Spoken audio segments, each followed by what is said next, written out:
Hello guys, আসসালামু আলাইকুম। আশা করি সবাই ভালো আছেন। তো আমিও ভালো আছি। আজকে আমি আপনাদের সাথে শেয়ার করব আমার দুইটা বাইক। সো এটা হইতেছে সুজুকি এসএফ অ্যান্ড এটা হইতেছে হন্ডা লিভো। সো কম বাজেটের মধ্যে হন্ডা লিভো কেমন অ্যান্ড একটু বাজেটের মধ্যে এসএফ গাড়িটা কেমন সেটাই আপনাদের সাথে মূলত শেয়ার করব।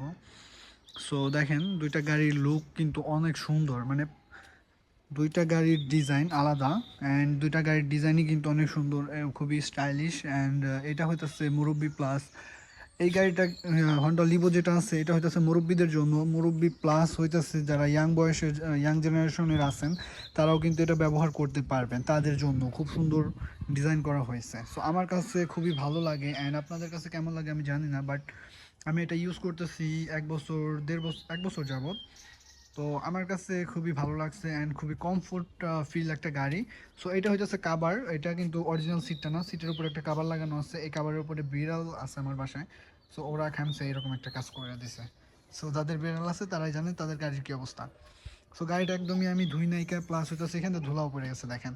সো একটু ময়লা হয়ে গেছে, সো এটা ধুইতে হইব, গাড়ি মানে ওয়াশ করতে হবে গাড়িটা। তো এখন যেটা বলবো, এর আগে আমি রিভিউ ভিডিও দিয়েছিলাম, আমার চ্যানেলে দেখবেন। সো এটা দেখেন, এটা হইতেছে ব্রেক অয়েল বাইকের, এটা ব্রেক অয়েল পিসের সিবিএস ব্রেক, সো সেই জন্য আর কি। সো দেখেন এটা কিন্তু সম পরিমাণ আছে, একদম অর্ধেক, টোটালি অর্ধেক আছে। অ্যান্ড হন্ডা, এটার ইঞ্জিন হন্ডার অ্যান্ড এটা হন্ডা কোম্পানির গাড়ি, এটা তো আপনারা আগে থেকে জানেন, সো এটা বলার কিছু নাই। এটা হইতেছে BS4, ঠিক আছে। সো বুঝতেই পারতেছেন এটার ইঞ্জিন কিন্তু BS4 এর। সো এটা খুবই ভালো মাইলেজ দেয়। সো মাইলেজ কিং বলা যেতে পারে এটাকে, কারণ হইতেছে যে এটাতে এখন পর্যন্ত আমি 65 কিলোমিটার মাইলেজ পাই এখন পর্যন্ত। সো এটা আমি অন করে দেখাই, এটা হইতেছে ডিজিটাল মিটার প্লাস হইতেছে অ্যানালগ মিটার। সো এটা অ্যানালগ মিটার অ্যান্ড এটা হইতেছে ডিজিটাল মিটার। সো দেখেন ডিজিটাল মিটারে এখন তেল আছে 3 দাগ। সো 3 দাগে আসলে 3টা তেল না, 3 দাগে মানে 5 লিটারের মতো তেল থাকে। অ্যান্ড 2টা 4 বাজে এখন, কিন্তু এটা টাইম একটু কম আছে, বা আপনার এটা টাইম একটু মানে বেশি আছে। সো আপনার গাড়িতে যখন সেটিং মানে কোনো সার্ভিস প্রয়োজন হয়, এই যে সেটিংয়ের যে অপশনটা আছে এটা হচ্ছে আপ অ্যান্ড ডাউন করতে থাকে। সো দেখেন এমনিতে সব কিছুই ভালো গাড়িটার,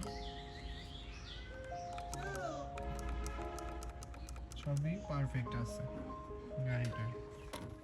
সো আমার কাছে খুবই ভালো লাগে অ্যান্ড আমি আমার এক্সপিরিয়েন্স থেকে বলতে পারি যারা কম বাজেটে গাড়ি নিতে চান তারা, মানে একটু মাইলেজের মধ্যে, তারা এই গাড়িটা 100% নিতে পারেন।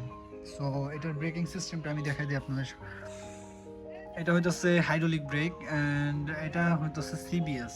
সো এই গাড়িটা নেওয়ার মূল উদ্দেশ্য হইতেছে সিবিএস ব্রেক। আপনি যখন সামনের ব্রেকটা চাপবেন সাথে সাথে পিছের ব্রেকটাও আপনার অটোমেটিক্যালি ধরবে গাড়িতে নিজেই। অ্যান্ড পিছেরটা যদি চাপেন তো অটোমেটিক্যালি সামনের ব্রেকটা চাপবে এই গাড়িটা। সো সেজন্য আর কি। তো এই গাড়িটা বেস্ট হতে পারে আপনাদের জন্য, যারা যারা নিতে চান তারা নিতে পারেন। অ্যান্ড এখন আমি শেয়ার করব এসএফ আপনাদের সাথে।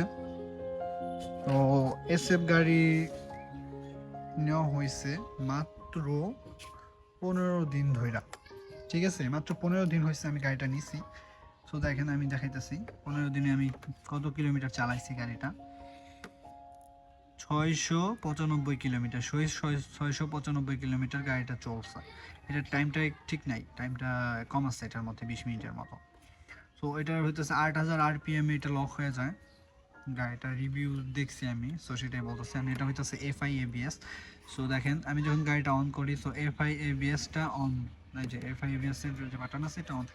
অ্যান্ড এটার একটা মজাদার বিষয় হইতেছে যখন আমি গাড়িটা অন করি FI ABS এর থেকে একটা সাউন্ড দিয়ে থাকে ইলেকট্রনিক, দেখেন মেবি আপনারা সাউন্ডটা শুনতে পাইছেন, সাউন্ড মেবি রেকর্ড হয়েছে।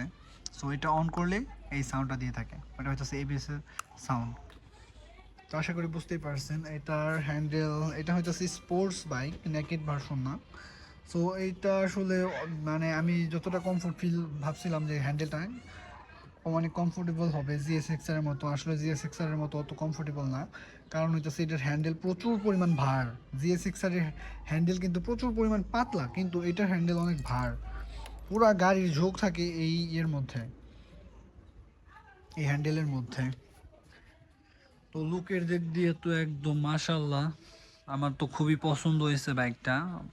অ্যান্ড মেবি আপনাদেরও ভালো লাগবে। অ্যান্ড আমার গাড়ির দাম কত পড়ছে আমি সেটা বলে দিই আপনাদের। আমি এটা হইতেছে ব্যাংক ড্রাফটের কাগজ। সো আমার টোটাল খরচ হয়েছে চল 3,90,000 টাকা।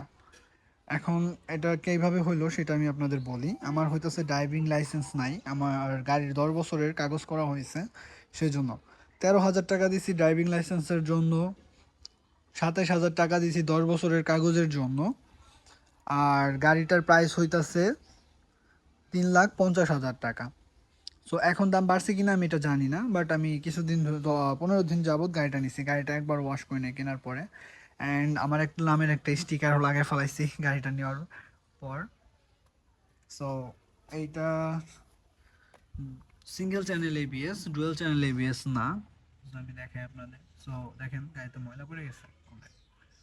সো এই যে এবিএসটা, এটা হইতেছে এবিএস এর তার। সো এটাতে ইলেকট্রন পাস হয় আর কি। সো বুঝতেই পারতেছেন সিঙ্গেল চ্যানেল এবিএস। এটা যদি ডাবল চ্যানেল এবিএস হতো তাহলেও ভালো হইতো, বাট এটার আসলে দরকার হয় না, কারণ এটা হইতেছে 155 সিসির গাড়ি। যদি 255 সিসি হতো তারপরেও মনে হয় দরকার হইতো না, কারণ সুজুকি গাড়ি তো এটা আসলে এরকমই না। এখানে ডিস্ক দেওয়া আছে, তো ডিস্কই যথেষ্ট আমার মনে হয় এই গাড়িটাকে থামানোর জন্য। আর এটা হইতেছে রেডি পিকআপের গাড়ি না। আমি ভাবছিলাম এটা মেবি রেডি পিকআপের গাড়ি হবে, যেহেতু এবিএস দেওয়া আছে, এবিএস ব্রেক। এই যে এখানে দেখেন এটা হইতেছে ব্রেক অয়েল। সো এটা ব্রেক অয়েল। তো আমি ভাবছিলাম ডাবল, যেহেতু এবিএস দেওয়া আছে, সো এটা বেটার পারফরমেন্স করবে, সেই জন্য এটা রেডি পিকআপ দেওয়া আছে। বাট আসলে এটা রেডি পিকআপ দেওয়া নাই, তারপরেও ভালো, খারাপ না। গাড়িটা মোটামুটি একটু টাইম নেয় টান ওঠানোর জন্য। অ্যান্ড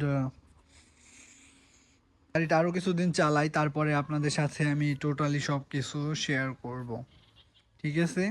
সো আপনারা যারা যারা আমার ভিডিওগুলো দেখেন তাদেরকে অসংখ্য ধন্যবাদ। আর আমার যারা যারা নতুন আমার ভিডিওগুলো দেখেন তারা অবশ্যই আমাকে সাপোর্ট করবেন, আমার পেজটা ফলো দিয়ে রাখবেন, আমার ইউটিউব চ্যানেলটা সাবস্ক্রাইব করে রাখবেন। সো আজকের জন্য ভিডিওটা এতটুকুই, সবাইকে ধন্যবাদ।